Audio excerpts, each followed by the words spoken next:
আজকে এমন একটা রান্না শেয়ার করব, এটার ধারে কাছে অন্য কোনো রান্না আসবে না। নমস্কার, বাঙালিয়ানা হেসেলে সবাইকে স্বাগতম। তো আজকে আমি তৈরি করেছি শোল মাছের একটা ঝাল ঝাল রেসিপি। এটা আমার ঠাকুমার রেসিপি, তো ভাবলাম আপনাদের কাছে শেয়ার করি। তো চলুন আমরা রেসিপিতে চলে যাব। বেশি কথা না বাড়িয়ে এগুলো মাছ একদম ছোট ছোট করে কেটে ভালো করে ধুয়ে নিয়েছি। এখন হলুদ লবণ দিয়ে মাছটাকে ভালো করে মেখে নিব। আর এই মাছটা যত ছোট পিস করা যায় ততই খুব টেস্টি হয়। তো এভাবে মেখে কিছুক্ষণ রেখে দিব। তো এরপরে রান্নায় চলে যাব। কড়াইতে তেল গরম দিয়ে দিলাম। আরেকটা কথা, কড়াইতে তেল দেওয়ার আগে কড়াইটাকে ভালো করে তাতিয়ে নিতে হবে। তেল দেওয়ার পরেও ভালো করে তাতিয়ে নিতে হবে, না হলে কিন্তু মাছ লেগে যাবে। তো এভাবে আমি মাছগুলো দিয়ে দিয়েছি সবগুলো। তো ভেজে নিচ্ছি একদম। আমাদেরকে রান্নাটা কিন্তু লার্কির চূড়ায় হচ্ছে। তো যেগুলো ভাজা হচ্ছে সেগুলো আবার উঠিয়ে নিচ্ছি। আর এই মাছটা কিন্তু একটু কড়া করে ভাজতে হবে, একটু লাল লাল করে ভেজে নিব। হালকা ভাজা দিলে হবে না, একটু ভাজাটা একটু কড়া দিতে হবে। তো একে একে যেই মাছগুলো হচ্ছে আমি সেই মাছগুলো উঠিয়ে নিচ্ছি। তো এইভাবে করেই আমি সবগুলো মাছ কিন্তু ভেজে নিয়েছি। আর এবার একটু তেল দিলাম। তো এই মাছটা রান্না করব আমি আলু দিয়ে। তো ছোট ছোট আলুর দম যে আমরা করি, যেভাবে কেটে নিই সেই রকম করে আমি আলু কেটে নিয়েছি। দিয়ে দিয়েছি একটুখানি লবণ আর সামান্য পরিমাণ হলুদ দিয়ে।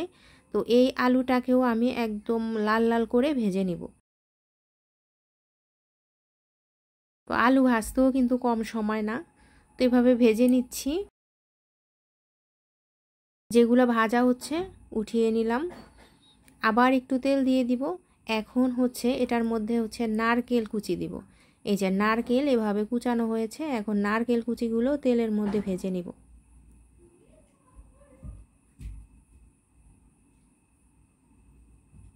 তো নারকেলটাকেও ওই বাদামি কালার করে কিন্তু ভেজে নিচ্ছি। এবার কড়াইতে আবার একটু তেল দিয়ে দিলাম, এই তেলটা রান্নার জন্য। এখন আমি রান্নায় চলে যাব। দিয়ে দিয়েছি জিরা ফোড়ন। তো ফোড়নটা একটু ভাজতে দিব।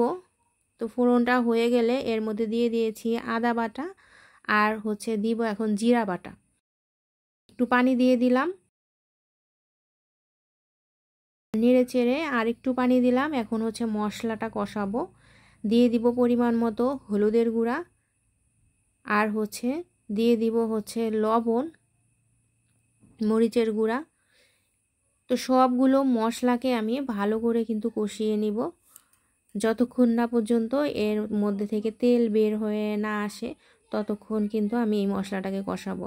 এখন ভেজে রাখা আলু আর নারকেল কুচানো যেটা ভেজেছি সেগুলো দিয়ে দিলাম। এখন সবগুলোকে আবারও ভালো করে কষিয়ে নিচ্ছি সেই মশলার সাথে। এখন দিয়ে দিয়েছি পরিমাণ মতো জল। আমি যতটুকু ঝোল রাখবো সেই পরিমাণে জল দিয়ে দিয়েছি। এখন এটাকে হাই হিটে আমি জাল দিব পুরা দমে। তো এটা ফুটতে দিব কিছুক্ষণ। ফুটে উঠলেই এরপরে ভাজা মাছগুলো দিয়ে দিব। ভাজা মাছ দেওয়ার পরেও অনেকক্ষণ, প্রায় 3-4 মিনিটের মতো এটাকে ফুটতে দিব। লবণটা দেখে নিলাম যে লবণটা ঠিকঠাক আছে কিনা। সবই ঝাল লবণ সব ঠিক আছে। তো এর মধ্যে দিয়ে দিব গরম মশলা। আমি থেতো করে নিয়েছি পাটায়, তো সেই গরম মশলা দিয়ে দিলাম। গরম মশলা না দিলে কিন্তু এই স্বাদটা আসবে না।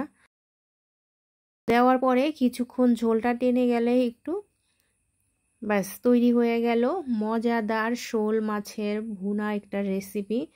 আপনারা যারা এটা খেয়েছেন তারা তো জানেন এটার স্বাদ, যারা না খেয়ে থাকেন অবশ্যই এটা খেয়ে দেখবেন। তো আজকে এই পর্যন্তই, সবাই ভালো থাকবেন।